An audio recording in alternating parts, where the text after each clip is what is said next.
UN में भाषण के दौरान पाकिस्तान ने भले ही भारत के खिलाफ जहर उगला हो, इसके बावजूद भारत का डंका पूरी दुनिया में बजा। दरअसल इजराइल के प्रधानमंत्री बेंजामिन नेतन्याहू ने न सिर्फ भारत की जमकर तारीफ की, बल्कि पूरी दुनिया को यह संदेश दिया कि भारत कितना महान देश है।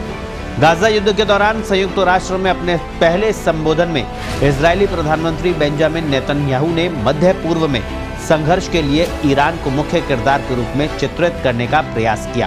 उन्होंने संयुक्त राष्ट्र महासभा में अपने भाषण के दौरान 2 मैप प्रदर्शित किए, जिसमें देशों के एक समूह को अभिशाप और दूसरे समूह को आशीर्वाद के रूप में दिखाया गया। उनकी ये तस्वीर इंटरनेट पर खूब वायरल हो रही है। दिलचस्प बात यह है कि दोनों मानचित्रों में फिलिस्तीनी क्षेत्रों वेस्ट बैंक और गाजा को इजराइल के हिस्से के रूप में दिखाया गया है। संयुक्त राष्ट्र महासभा की वायरल तस्वीर में बेंजामिन नेतन्याहू ने दाहिने हाथ के नक्शे में ईरान, इराक, सीरिया और यमन को काले रंग में दिखाया और उन्हें अभिशाप यानी द कर्स करार दिया गया। उनके बाएं हाथ के मानचित्र में मिस्र, सूडान, सऊदी अरब और भारत को हरे रंग में चित्रित किया गया है और इन देशों को आशीर्वाद यानी द ब्लेसिंग बताया गया है।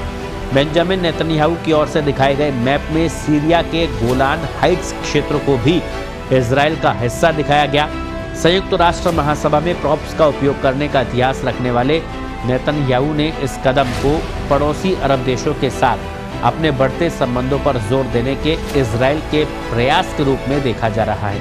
आपको बता दें, प्रधानमंत्री नरेंद्र मोदी 7 अक्टूबर 2024 को इजराइल पर हमास के हमले की निंदा करने वाले पहले वैश्विक नेताओं में से एक थे। हालांकि भारत ने क्षेत्र में पूर्ण युद्ध विराम का आह्वान किया है और इजराइल फिलिस्तीन संघर्ष के स्थायी समाधान के लिए 2 स्टेट सॉल्यूशन का समर्थन किया है। बेंजामिन नेतन्याहू ने संयुक्त राष्ट्र महासभा में अपने संबोधन के दौरान हाथों में द कर्स और द ब्लेसिंग वाले मैप लहराते हुए कहा, दुनिया को आशीर्वाद और अभिशाप के बीच चयन करना चाहिए। नेतन्याहू ने ईरान पर निशाना साधा और उस पर चरमपंथी संगठनों को हथियार और मदद मुहैया कराने का आरोप लगाया। उन्होंने दुनिया से ऐसे देशों का तुष्टीकरण बंद करने का आग्रह किया। नेतन्याहू ने कहा, तेहरान के लिए मेरा एक संदेश है, अगर तुम हम पर हमला करोगे तो हम तुम पर हमला करेंगे।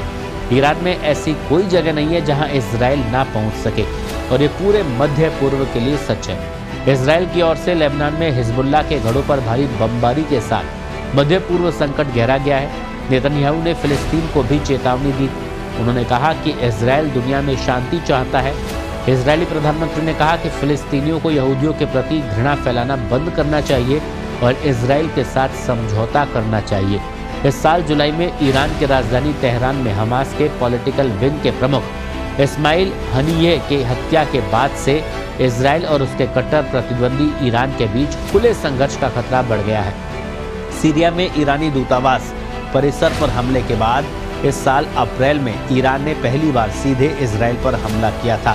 तो यूएन में जिस तरह से नेतन्याहू ने अपना भाषण दिया और उसमें भारत को आशीर्वाद के रूप में दिखाया, तो इससे उन्होंने एक संदेश देने की कोशिश की पूरे विश्व को कि किस तरह से भारत महान देश है, शांति का प्रतीक है, सद्भाव का प्रतीक है और इसी वजह से वो उसे आशीर्वाद के रूप में देखते हैं।